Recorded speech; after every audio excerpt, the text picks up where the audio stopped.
அனைவருக்கும் வணக்கம். நான் பிடி தனுஷியா.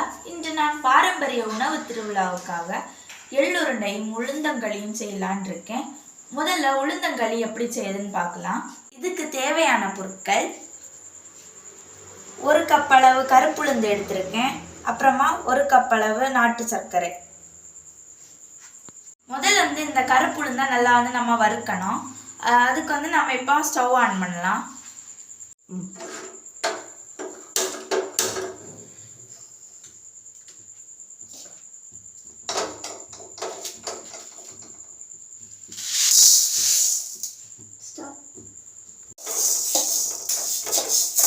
இப்போ இதை நம்ம கொஞ்சம் வறுக்கணும்.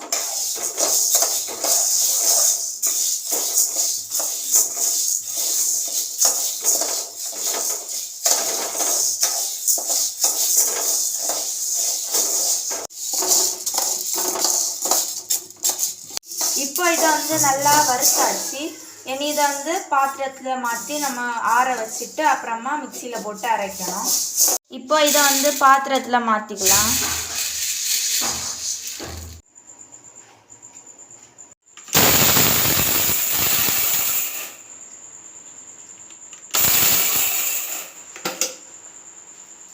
இப்போ நம்ம இதை நல்லா அரைச்சி எடுத்தாச்சு. இதை இந்த பாத்திரத்தில் மாற்றலாம்.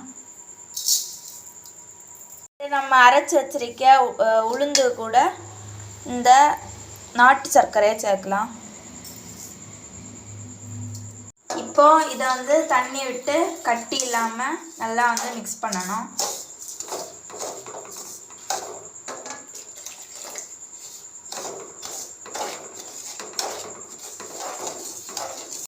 இப்போ இது நல்லா தண்ணி விட்டு கரைச்சாச்சு.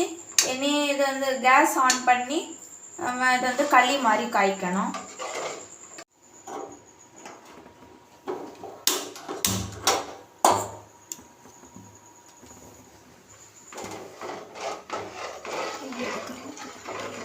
கை எடுக்காமல் கிண்டிகிட்டே இருக்கணும். இதில் கொஞ்சமாக நல்லெண்ணெய் விட்டுக்கலாம்.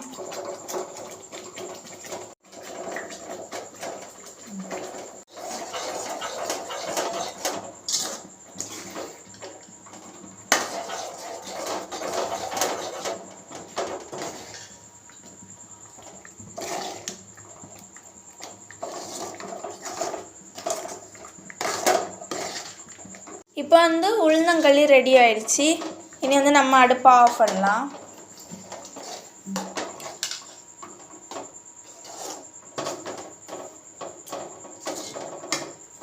இப்போது கருப்பு உளுந்தில் இந்த உளுந்தங்களி மட்டும் கிண்ட முடியாது. நிறையா நம்ம இப்போ ஜாம் பண்ணலாம், இட்லி பண்ணலாம், தோசை பண்ணலாம், அப்படி நிறைய இருக்குது.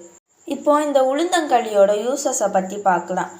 உளுந்தில் புரதம், இரும்பு சத்து, கால்சியம் அதிகம் இருக்கிறனால இது உடலுக்கு வலிமை தருகிறது. அப்புறமா கால்சியம் அதிகம் இருக்கிறனால எலும்புகள் வலுவடைகின்றன.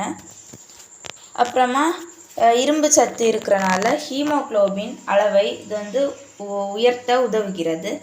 அப்புறமா இது வயிற்று சீராக வேலை செய்ய உதவுகிறது. நரம்பு தளர்ச்சி குறைய உதவும்.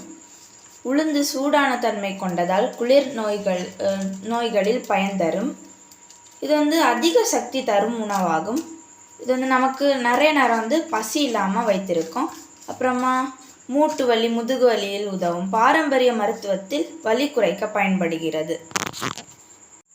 இப்போ எள்ளுருண்டை செய்ய போகிறோம். இதுக்கு தேவையான பொருட்கள்: 200 கிராம் எள்ளு, அப்புறம் இந்த ஸ்பூனில் 5 ஸ்பூன் அளவு நாட்டு சர்க்கரை, அப்புறமா நெய். இப்போ இந்த எள்ளையும் நாட்டு சர்க்கரையும் மிக்சியில் போட்டு பொடிக்க போகிறோம்.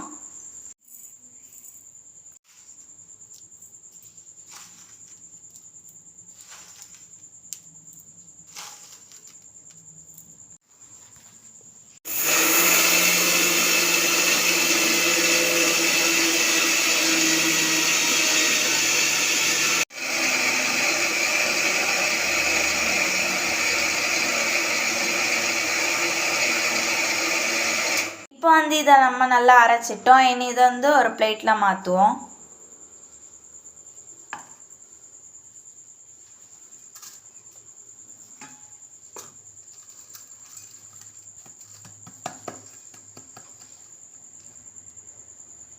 இப்போ இது கூட வந்து கொஞ்சம் கொஞ்சமாக நெய் விட்டு நம்ம வந்து நல்லா மிக்ஸ் பண்ணி விடலாம்.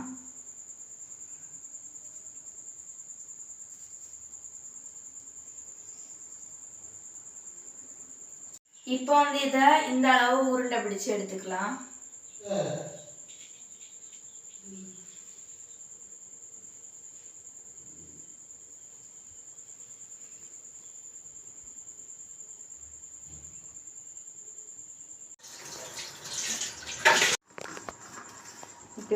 இப்போ வந்து நம்ம எள்ளு உருண்டையை குட்டி குட்டியாக பால்ஸாக உருட்டியாச்சு.